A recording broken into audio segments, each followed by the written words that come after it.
বলেছিলাম যে একদল খেয়ে গিয়েছে আর একদল খাওয়ার জন্য রেডি হয়ে আছে। তো কোনো দল এটা নিয়ে কোনো কথা বলল না, আপনারা এটাকে নিজের গায়ে যে মাখালেন এটা ঠিক হয়নি। আর এই জাতীয় বার্তা যখন আমরা দেই তখন যদি আপনি বলেন যে পারলে রাজনীতিতে আসেন, পারলে দল করে দেখান, এটা হইল? তো যশোরের প্রোগ্রামের এক ভিডিওর পেছনে আমাদের কিছু দিনী ভাইরা 6 বছর আগের এক অডিও ব্যাকগ্রাউন্ডে জুড়ে দিয়ে বিভ্রান্তি ছড়ানোর জন্য সোশ্যাল মিডিয়াতে ছড়িয়ে দিয়েছে। তো তাদের প্রতিও আমাদের কোনো রাগ নাই, ক্ষোভ নাই, তারা হয়তো দিনই তাকাদা থেকেই করেছে। বিশাল মাঠ, আমি তো বাংলাদেশের অলমোস্ট অধিকাংশ জেলায় গিয়েছি, এই এমসি কলেজের ময়দানের মতো মাঠ আমার চোখে আর পড়ে নাই বাংলাদেশ।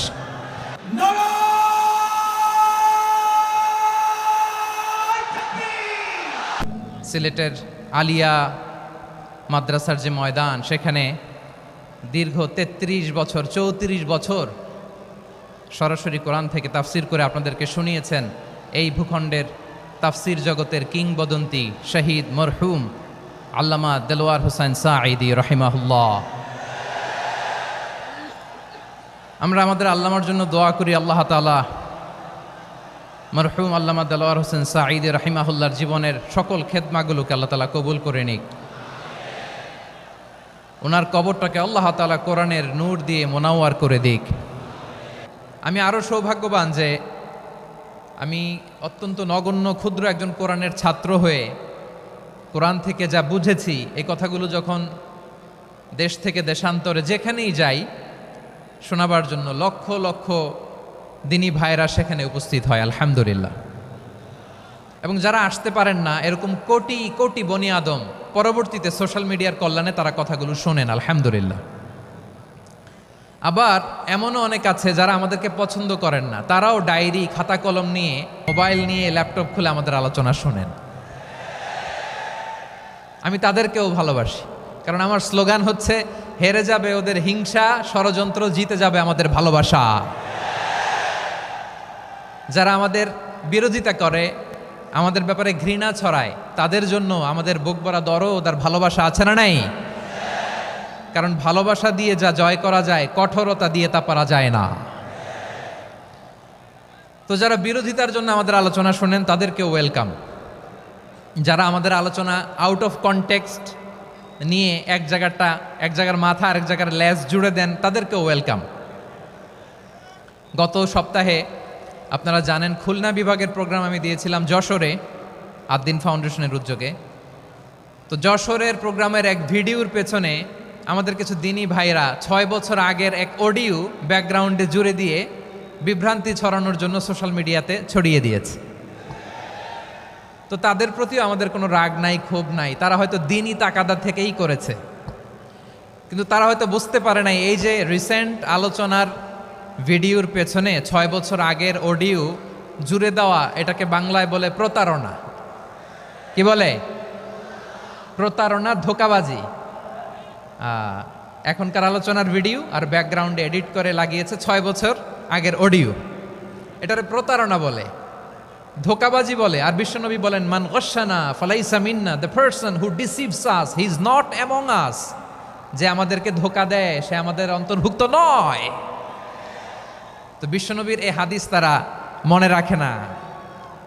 তো এই জন্য শুধু বিশ্বনবীর প্রতি সাল্লাল্লাহু আলাইহি ওয়াসাল্লামের প্রতি সেরেফ ভালোবাসা আপনাকে বাঁচাতে পারবে না যদি বিশ্বনবীর আদর্শ আপনি গ্রহণ না করেন। তার জলজান্ত প্রমাণ, আবু তালেব বিশ্বনবীকে অনেক ভালোবেসেছেন আলাইহিস সালাতু ওয়াসসালাম। পলিটিক্যাল শেল্টার, ফিনান্সিয়াল শেল্টার, সব ধরনের শেল্টার তিনি দিয়েছেন, কিন্তু বিশ্বনবীর আদর্শ মানেন নাই। মুক্তি মিলবে? হ্যাঁ, আওয়াজ করে বলেন, আবু তালেবের কি মুক্তি মিলবে?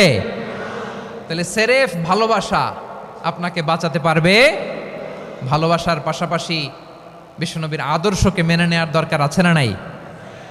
তো যারা এই সমস্ত কাজ করেন আমাদের ভাইয়েরা, তাদের জন্য আল্লাহ তাআলার কাছে আমরা হেদায়েতের দোয়া করি। আবার আমি দেখেছি আমার গত সপ্তাহের যশোরের আলোচনার একটা লাইনকে কেন্দ্র করে আমাদের অনেক রাজনীতিবিদ বন্ধুরা অনেক ক্ষুব্ধ প্রতিক্রিয়া দেখাচ্ছেন। ওই কথাকে নিজেদের গায়ে টেনে, নিজেদের গায়ে মেখে ওনারা ক্ষুব্ধ হয়েছেন। প্রিয় ভাইয়েরা, আমি বলেছিলাম যে একদল খেয়ে গিয়েছে, আরেক দল খাওয়ার জন্য রেডি হয়ে আছে। তো এখানে কি আমি কোনো দলের নাম বলেছি? বাংলাদেশে ৪৮টা প্রায় নিবন্ধিত রাজনৈতিক দল, কোনো দলের নাম আমি বলিনি। কথাটাকে আমি জেনারেল রেখেছি। দায়ীদের বৈশিষ্ট্যই এটা, দায়ীরা জেনারেলি কথা বলে, যার যেই মেসেজ নেয়ার তারা সেখান থেকে নিয়ে নেয়।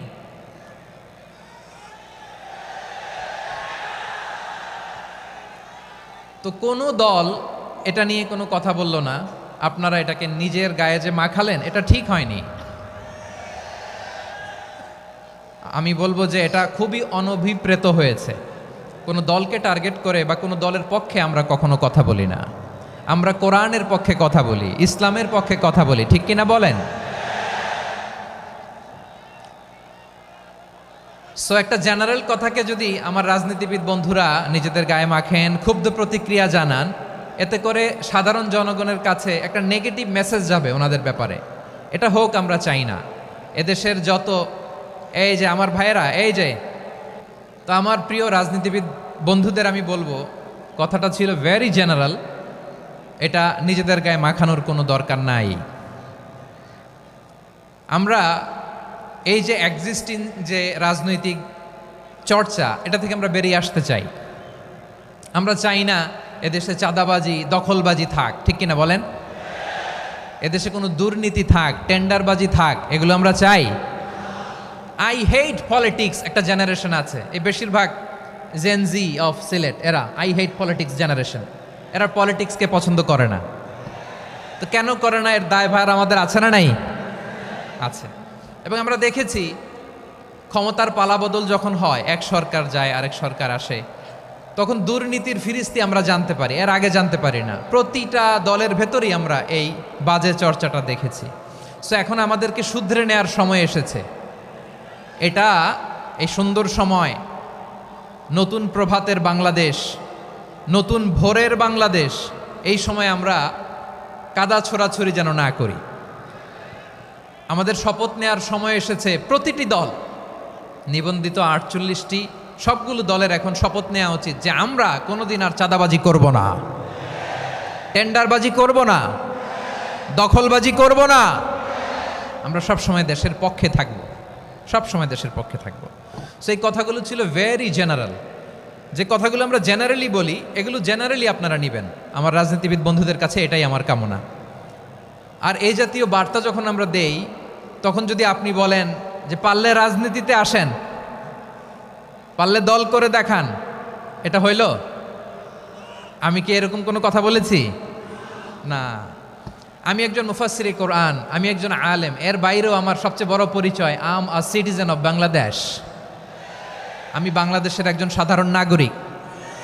আমার দেশের যে কোনো সমস্যা, যে কোনো ইনকনসিস্টেন্সি, অসঙ্গতি নিয়ে মত প্রকাশের স্বাধীনতা আমার আছে না নাই? আপনারাই তো বাক স্বাধীনতার কথা বলেন, ফ্রিডম অফ স্পিচের কথা বলেন, বাক স্বাধীনতার কথা বলেন। সো আপনারাই যদি আবার কোনো মন্তব্যের কারণে বলেন যে রাজনীতির মাঠে আসেন, দল করেন, দেখি কতটুকু পারেন, এটা ঠিক হবে না। তাই প্রিয় ভাইয়ের, আসুন আমরা দল মত নির্বিশেষে কাঁধে কাঁধ মিলিয়ে সোনার বাংলাদেশ গড়ি, দুর্নীতিমুক্ত বাংলাদেশ গড়ি। যে বাংলাদেশের জন্য রক্ত দিয়েছে আবু সাঈদ,